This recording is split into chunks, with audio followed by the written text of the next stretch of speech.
Hello everybody, this is ShadowSlayerX, and today we're going to do something a little different. It's going to be story time with Shadow today.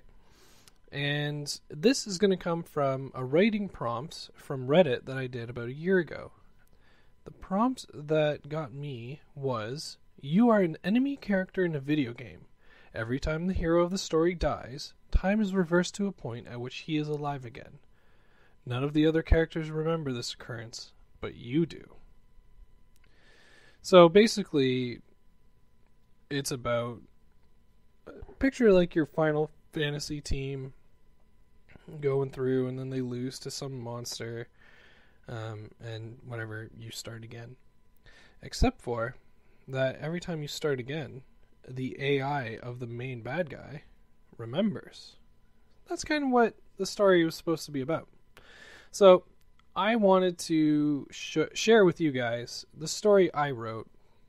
It needs a lot of editing, but I'm not going to do that here. I'm just going to read it as is. And if you guys like it, I'd love to expand upon it. I'd love to do more writing stuff. I think that'd be cool. I haven't done it in a long time. But if people don't like it, that's fine. It's a one-off video. I had fun doing it. So I'm going to read it as is. If I make mistakes, I apologize. And here is my tale.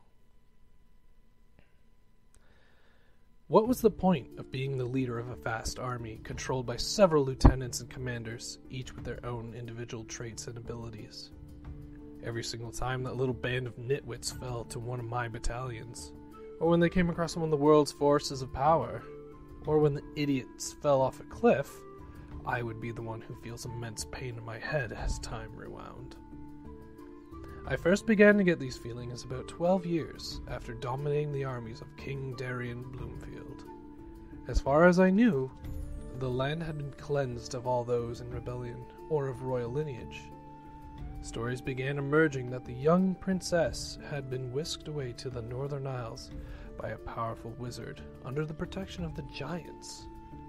Just as I started to hear this news of a surviving princess, wizards, and giants, was when the time-rewinding headaches began. I luckily noticed that after my first headache, the same events were unfolding as they did the day before. I went about making different decisions to attempt better outcomes. It didn't work so well at first. A small band of warriors began interrupting operations I had thought of in retrospect. I had sent a powerful captain with a small group of elite warriors to scout or attain information, but it was to no avail. Time would not reset after those mistakes. Sometimes I would be lucky. One of our dire cardinals would fly into my fortress with a message of their whereabouts and demise just before the time jump. I began to make excursions personally to make sure that the mystical forces in the world would lend their aid to me instead of the little heroes. I earned the Avatar of Air's blessing and could invoke his name to summon him to my aid, which I used to defeat them. I even killed 2 of their band. Time did not reset. I battled them again at the entrance of the Avatar of Earth's cavern, and took a seemingly mortal wound. I actually died the first time. My men returned me to the fortress, and it took them right until the brink of my death to identify what could be done to heal me. Then I died. When I woke up, I was still injured, and I repeated the healer's words, and they thought I was brilliant. I returned to form and attempted the impossible. I used the Air Avatar's power to earn the Avatar of Fire, the most violent and powerful of them all. I lost my arm in the battle, but I did not care. The eye was on the final prize. The heroes had the power of earth, water, wood, and lightning from the stories from the front lines. I had a lieutenant who was strong enough to attain the Avatar of Darkness for me, while I set my sights on the Avatar of Metal. I had a few retries against the Metal Avatar. I guess the heroes weren't doing so well against my Shadow Lieutenant and his newly formed Shadow Guard. It only benefited me as I was able to learn all I needed to defeat the creature. Although in the end, my army lay wasted, a variety of races and united rivaling nations at my doorstep. I was able to kill another of the original 5, but I couldn't beat that princess. She had grown into a powerful warrior with an immense amount of skills, abilities, and powers. In a weird way, she made me stronger, but her time manipulation power outdid me in the end. She stood over my defeated body, the fused avatars oozing off my body into the earth. She was handed a crystalline sword, and with tears in her eyes, she drove it deep into my heart. She said that she was sorry, and that I had been corrupted years ago, and that the soul of her father would be trapped alongside the darkness in the sword forever.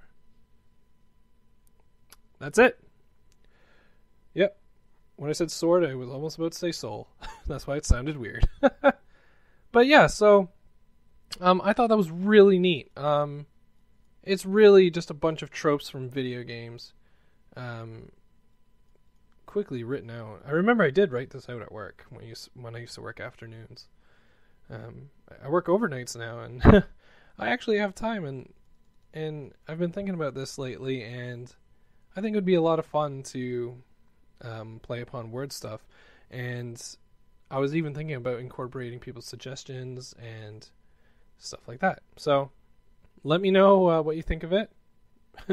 If you hated it, let me know. If you want to edit it, sure, go for it. All I wish is that if you're going to take this idea, just change some names, okay? If I see this exact thing, I'm going to just be a little sad. But anyway, yeah, so that was my story. And if you want more, let me know in the comments. Hopefully you guys have a great day, and I'll have some more content out for you soon. All right, bye.